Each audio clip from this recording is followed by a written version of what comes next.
সবাইকে জয় যিশু, হালেলুয়া। আমি বাইবেল থেকে প্রভু যিশুর একটি বাক্য এনেছি। আজকে আমার সেই ভিডিওর নাম প্রভু যিশু এই পৃথিবীতে কেন এসেছিলেন।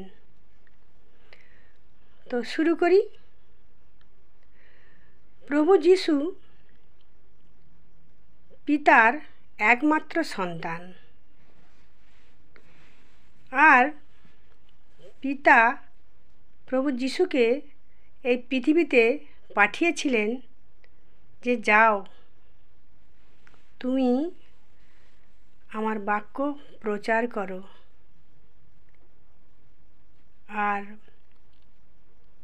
যত মানুষ আছে প্রত্যেকটা সন্তানকে তো আমি সৃষ্টি করেছি, কিন্তু সে সন্তানেরা অবাধ্য হয়ে গেছে, পাপে পরিপূর্ণ হয়ে গেছে। সেই জন্য তুমি যাও, যেয়ে তাদেরকে ভালোবাসা শেখাও, কেমন করে পথে চলতে হবে, কেমন করে মানুষের সঙ্গে কথা বলতে হবে, বন্ধু বান্ধবের সঙ্গে কথা বলতে হবে, ভাই বোনের সঙ্গে কেমন করে কথা বলতে হবে, বাবা মায়ের সঙ্গে কেমন করে ব্যবহার করতে হবে।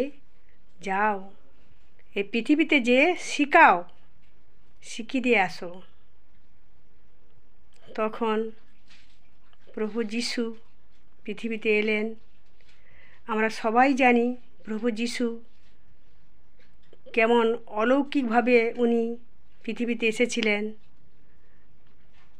বিবি মারিয়ামের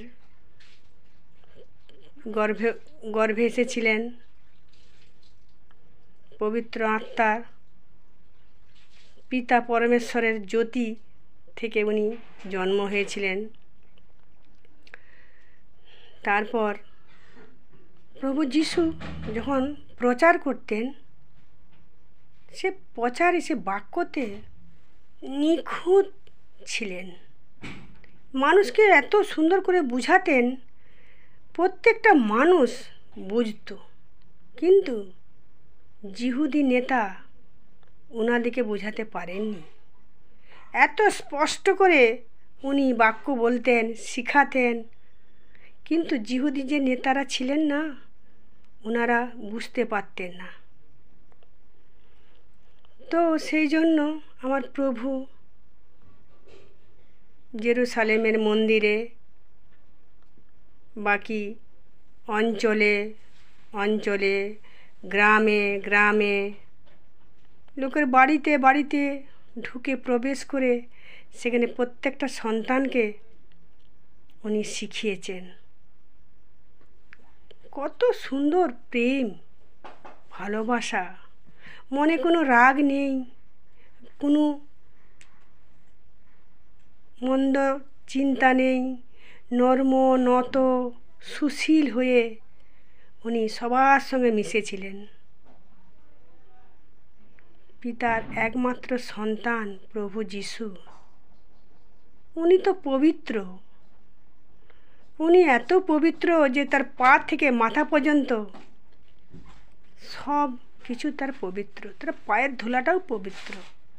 উনি যেখানটায় পা দিতেন, সেই পায়ের ধুলাটা যদি কেউ মাথায় নিয়ে নিতেন না, তার শরীরে যত মন্দ রোগ থাকতো, পীড়িত থাকতো, সব কিছু সুন্দর হয়ে যেত, ভালো হতো, সুস্থ হতো। উনি যে ঈশ্বর, উনি তো পারতেন যে উনি তো নিরাকার হয়ে ভ্যানিশ হয়ে চলে যেতে পারতেন, উড়ে চলে যেতে পারতেন, অলৌকিকভাবে উড়ে চলে যেতে পারতেন। এত গ্রামে গ্রামে হাঁটার কী দরকার ছিল? কিন্তু না, আমার প্রভু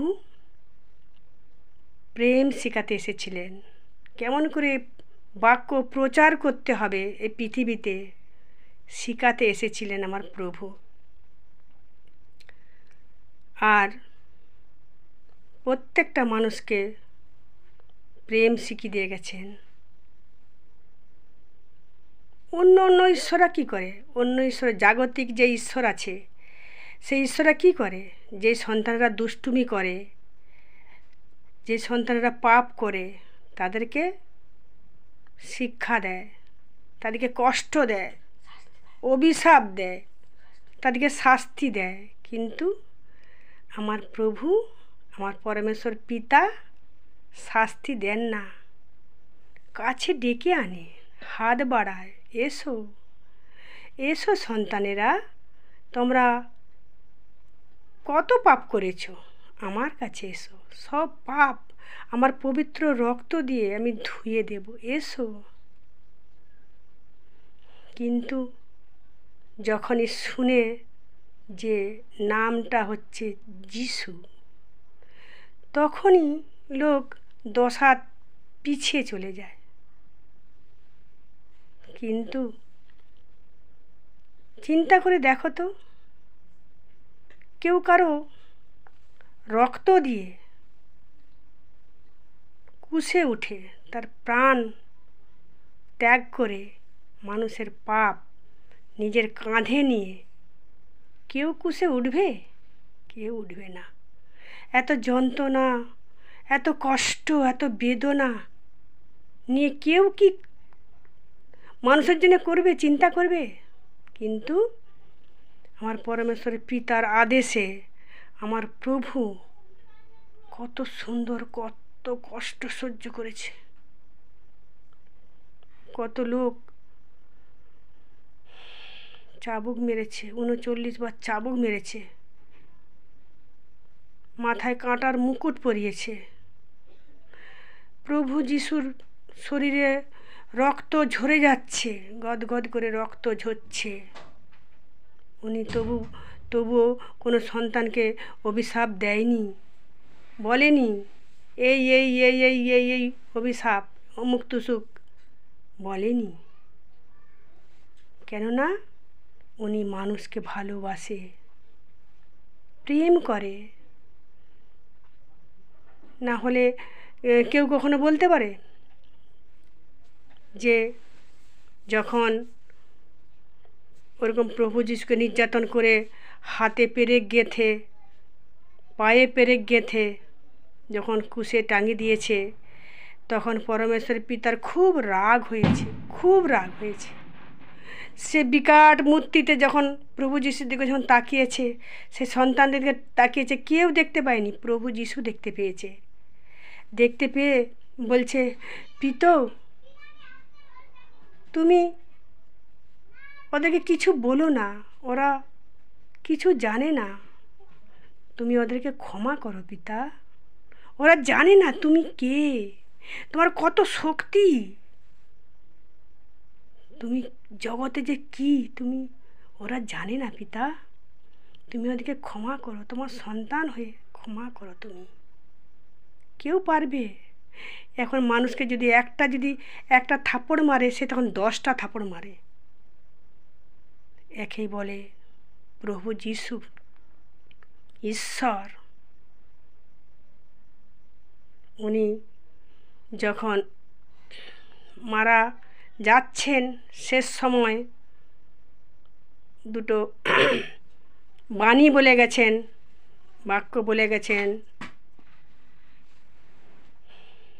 এলি এলি লামা লামা।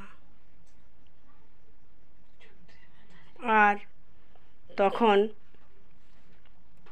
যখন শেষ নিঃশ্বাস উনি ত্যাগ করলেন, তখন বাকি যে দাসেরা সব ছিল বলে, এত তাড়াতাড়ি মারা গেছে, দেখি তো চেক করে।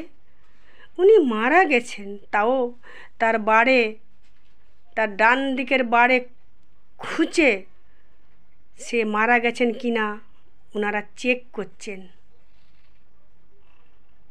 সব রক্ত তো ঝরেই গেছে, রক্ত তো ছিলই না, তার মধ্যে যেইটুকুন রক্ত, জল, রস ছিল, সেইটুকুন আমার প্রভুর শরীর থেকে বেরিয়ে গেল।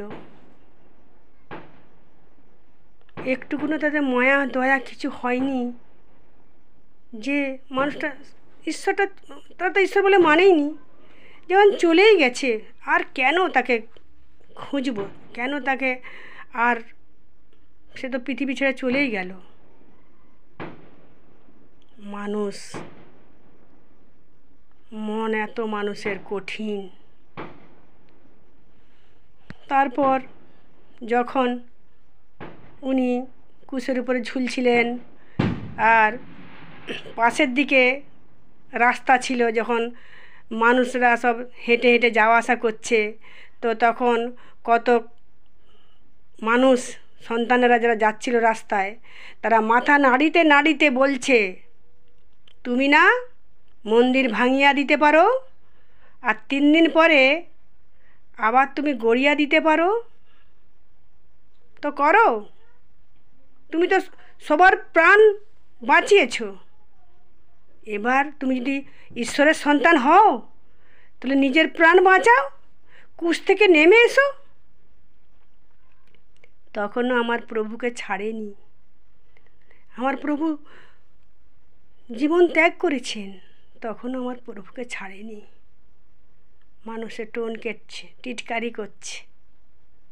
ওহ ঈশ্বর, তুমি মহান প্রভু, তুমি মহান, মহান ছিলে, এখনও তুমি আছো প্রভু, আর যুগে যুগে তুমি মহান থাকবে।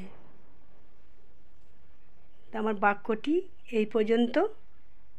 তার পরের ভিডিও আমি আবার আনব। জয় যিশু, হালেলুয়া, হালেলুয়া। প্রভু, আমি যেন তোমার বাক্য এই রকম করে আমি পৃথিবীতে ব্রহ্মাণ্ডে যেমন ছড়িয়ে দিতে পারি। প্রভু, তুমি আমাকে আশীর্বাদ করো, তোমার আশীষ দাও। জয় যিশু, হালেলুয়া। আর সব সন্তানদের জন্য আমেন।